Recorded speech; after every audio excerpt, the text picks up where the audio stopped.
उपमुख्यमंत्री एकनाथ शिंदे हे सध्या दिल्ली दौऱ्यावरती आहेत आणि थोड्याच वेळामध्ये एकनाथ शिंदे केंद्रीय गृहमंत्री अमित शहांची भेट घेणार आहेत। सकाळी 11 ते 12 दरम्यान ही भेट होणार असल्याचं कळतंय। अमित शहांच्या संसद परिसरातल्या कार्यालयामध्ये उपमुख्यमंत्री एकनाथ शिंदे हे अमित शहांची भेट घेणार आहेत।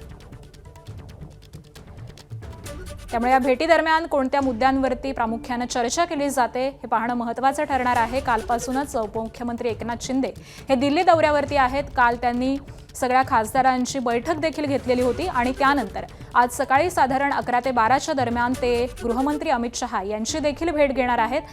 गेल्या काही दिवसांपासून अलीकडच्या निवडणुकीमध्ये उपमुख्यमंत्री एकनाथ शिंदे शिवसेना ही आपल्या मित्र पक्षांवरती काहीशी नाराज असल्याचं चित्र आहे आणि याच अनुषंगाने आता गृहमंत्री अमित शहांच्या या भेटीमध्ये चर्चा केली जाते का हे देखील पाहणं अत्यंत महत्त्वाचं ठरणार आहे।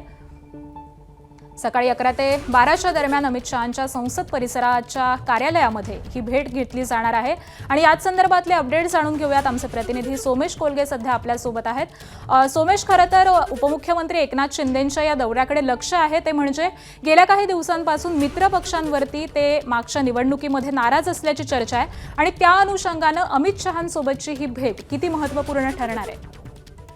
निश्चितच एकनाथ शिंदे हे दिल्ली दौऱ्यावर आहेत आणि कदाचित शक्यता आहे की काल रात्रीच त्यांची अमित शहा यांच्या सोबत सविस्तर बैठक आणि चर्चा झालेली असू शकते। यामध्ये प्रामुख्याने आगामी ज्या निवडणुका आहेत त्या निवडणुकांमध्ये एनडीएचा घटक पक्ष म्हणून शिवसेनेची भूमिका 5 राज्यांच्या निवडणुकांमधली, त्याशिवाय शिवसेना म्हणून केंद्र सरकारमध्ये असलेली शिवसेना पक्षाची भूमिका याविषयी काही विचारमंथन होण्याची अपेक्षा आहे। कारण नाराजीच्या बाबतीत अधिकृतपणे अशी काही माहिती मिळालेली नाहीये की एकनाथ शिंदे आपली नाराजी काही व्यक्त करणार आहेत का, परंतु एकनाथ शिंदे हे आज संसदेमध्ये नरेंद्र मोदींची भेट घेण्याची शक्यता आहे। कारण संसदेमध्ये ते नरेंद्र मोदींची भेट घेतील आणि कदाचित शक्यता आहे की ओम बिर्लांची भेट घेऊन लोकसभा अध्यक्ष म्हणून त्यांच्या विरोधातला अविश्वास प्रस्ताव फेटाळला गेला आणि त्यानंतर एनडीएचा हे घटक पक्ष म्हणून त्यांच्या सोबत आहेत हा संदेश देण्यासाठी म्हणून सुद्धा ते ओम बिर्लांची भेट घेऊ शकतात।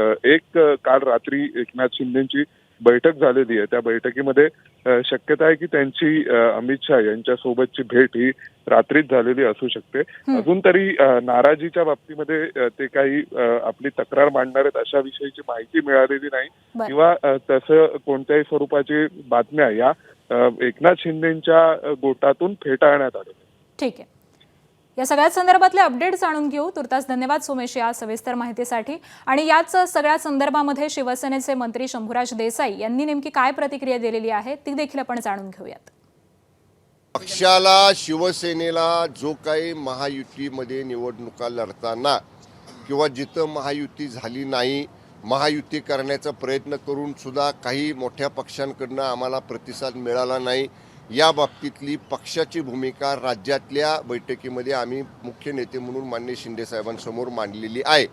त्या बैठकीनंतर अजून राज्याच्या समन्वय समितीची बैठक महायुतीची झालेली नाही।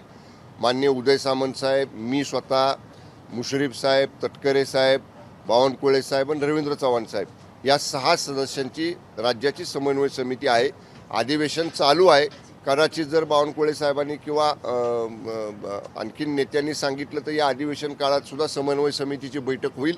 शिवसेनेला जो अनुभव आलेला आहे या स्थानिक स्वराज्य संस्थेची निवडणुकीत, विशेष करून मित्र पक्षांकडनं, पहिले आम्ही महायुतीच्या राज्य समन्वय समितीत चर्चा करू आणि मग त्या बाबतीतलं आमच्या पक्षाची जी काय भूमिका आहे ती आम्ही या ठिकाणी माध्यमांसमोर मांडू।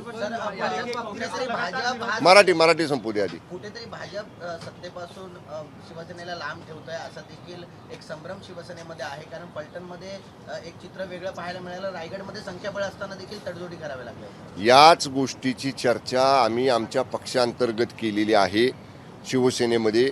आता जेव्हा राज्याच्या महायुतीच्या समन्वय समितीची बैठक होईल तेव्हा आम्ही आमची स्पष्ट भूमिका, शिवसेनेची भूमिका महायुतीच्या समन्वय समितीसमोर मांडू। या तीनही निवडणुका झाल्या, यामध्ये मित्र पक्षांकडून आलेला जो अनुभव आहे किंवा अनेक ठिकाणी कुठेतरी आपला उमेदवार त्यामुळे पडला मित्र पक्षांच्याच बंडखोरीमुळे, याचा अहवाल पक्षाकडनं बनवण्यात आलाय का आणि हा अहवाल नेमका कुणासमोर जाणार आहे? अंतर्गत बाबींचा अहवाल पक्षामध्येच आहे। पक्षाच्या अंतर्गत बाबी या माध्यमांसमोर उघड करणं उचित नाही। पक्षांतर्गत आमची याच्यावरती चर्चा झालेली आहे.